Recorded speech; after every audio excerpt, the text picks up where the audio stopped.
Continuando con lo que es la fe y que lo diferente que es del creer, pues vamos a leer un poquito de la carta a los Hebreos capítulo 10, la antesala al capítulo 11 que ya define la fe de manera más precisa. Necesitamos también saber por qué el autor de Hebreos les escribe todo esto a esta congregación de judíos creyentes. En el primer siglo, muchos judíos se convirtieron al cristianismo. Claro que al convertirte a la fe de Jesucristo, tú necesitas renunciar a lo que anteriormente tú aprendiste en tu vida religiosa. Porque estoy seguro que todo lo que tú has aprendido en tu vida religiosa no tiene que ver con la Sagrada Escritura, sino con una religión, y te lo digo con mucho respeto. A lo largo de los siglos se han formado muchas congregaciones religiosas, y hay una que es la más grande, de las más grandes, que se fundó a través de Constantino en el siglo III. Más o menos en el 317 en adelante, empezó a surgir una de las religiones más grandes, que ustedes saben cuál es, pero no la fundó Jesús, la fundó Roma.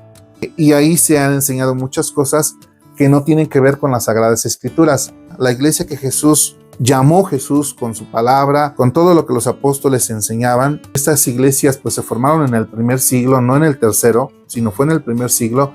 Fueron iglesias que estaban en el contexto judío. Inclusive la primera iglesia fue en Jerusalén, después Antioquía, y así se fueron por todas partes. Pero la primera iglesia de Jesús fue una iglesia fundada por judíos. Inclusive ellos, pues se les hizo muy difícil porque había persecución. Si tú lees Hechos capítulo 2, es una iglesia que tenía mucho amor, convivían mucho, siempre estaban juntos adorando a Dios y se gozaban de ese amor que sentían en su corazón y esa paz, ese gozo que había en su alma por esa salvación que habían recibido. Realmente Jesús fundó a su iglesia en los cimientos de su misma palabra, no en otra cosa.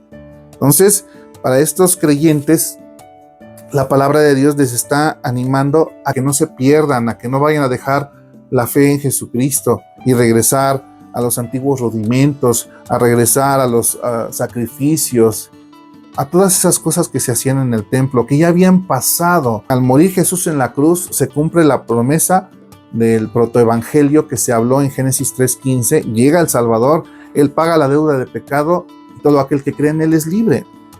Pero todavía la gente quería seguir en el templo, adorando como se hacía en la antigüedad.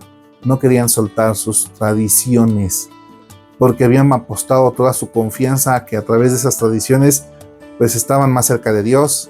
Y no es cierto, y hoy en la actualidad pasa lo mismo.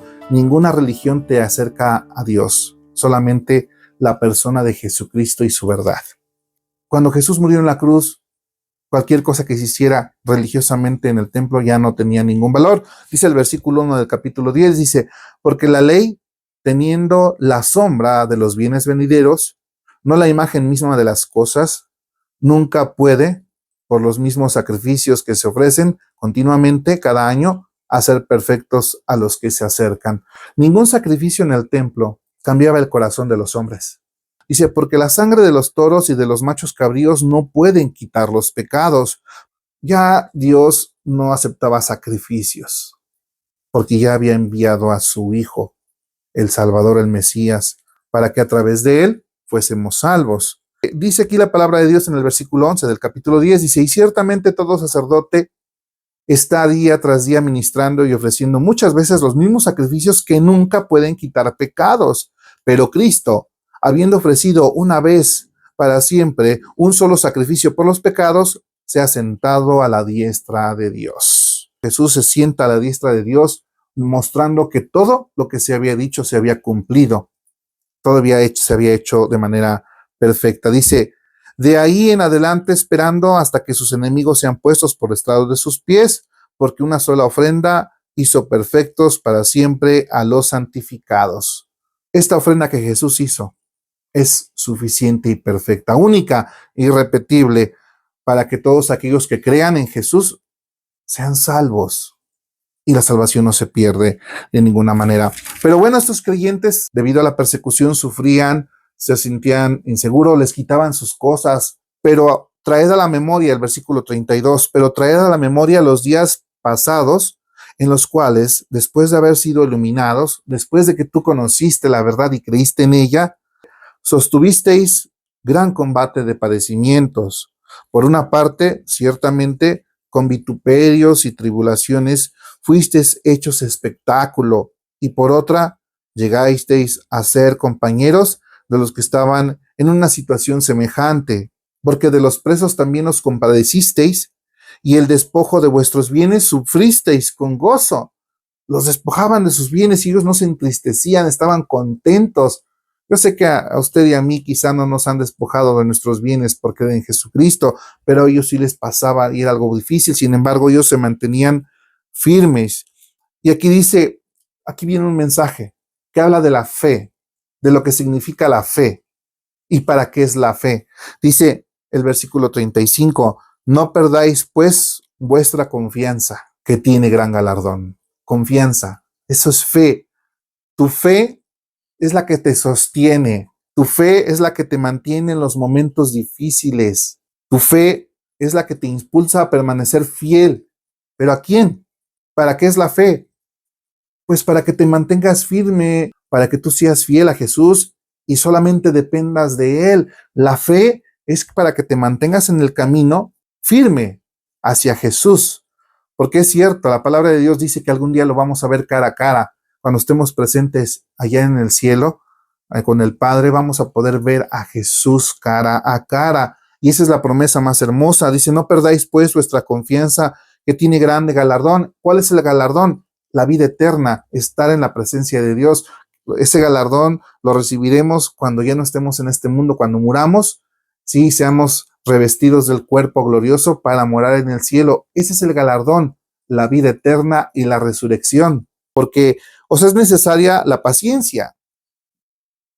Dice, para que habiendo hecho la voluntad de Dios, obtengáis la promesa del galardón. Tú tienes que vivir tu fe, permanecer en fe en Jesucristo, es decir, ser paciente para esperar la promesa que Jesús ya te dio cuando fuiste salvo, vida eterna. La vida eterna la obtienes desde que crees, lo aclaro, pero la presencia, tu presencia personal, con la presencia de Dios, Jesús, ¿sí? Algún día se va a llevar a cabo, algún día tú le vas a ver, vas a cerrar los ojos a este mundo, pero los vas a abrir frente a Jesús. Dice, ten paciencia, pero dice, habiendo hecho la voluntad de Dios. Tener fe es hacer la voluntad de Jesús, aunque no lo veas, creerle a Él, y por lo tanto vas a obedecer su voluntad, porque no lo ves, pero sabes que todo lo que Él te ha prometido en la Escritura, la certeza de lo que se espera, la convicción de lo que no se ve, todo lo que Jesús te ha dicho, que Él te ofrece siendo salvo, sus bendiciones, sus promesas, su respaldo, su cuidado, su sostenimiento, su gozo, su paz, todo eso que Él te promete, lo estás recibiendo y lo recibirás. Fe es mantener tu confianza en el que te salvó. Tú crees la palabra de Dios con todo tu corazón, Dios te da la fe, no la produces tú, Él te la da. Y esa fe no te la da para que pases la universidad, para que ganes el partido de fútbol, no. Esa fe te la da únicamente para que te mantengas fiel a Él y hagas su voluntad. La fe es un don de Dios. Y la fe Dios te la da para que te mantengas firme, sirviendo a quien te salvó, viviendo para quien te salvó. Y pase lo que pase en este mundo, que no te haga tambalear, te mantengas firme, alabando y adorando al Salvador de tu vida, buscándolo a Él en su palabra, confiando en Él, abrazando su verdad. Y ciertamente renunciar a todo lo que te habían enseñado antes. No puedes mezclar ambas cosas. Los hebreos estaban haciendo esto, algunos. Sí, querían regresar a sus tradiciones porque no entendían cómo vivir la fe en Cristo. Y aquí entonces Hebreos 11 les está diciendo a los hebreos, ustedes necesitan fe.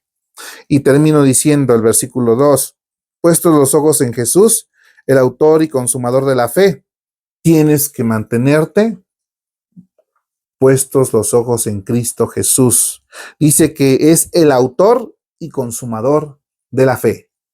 La fe, su autor es Jesús. Y Él hizo todo lo que tenía que hacer para que tú vivieras en fe. Dios te bendiga.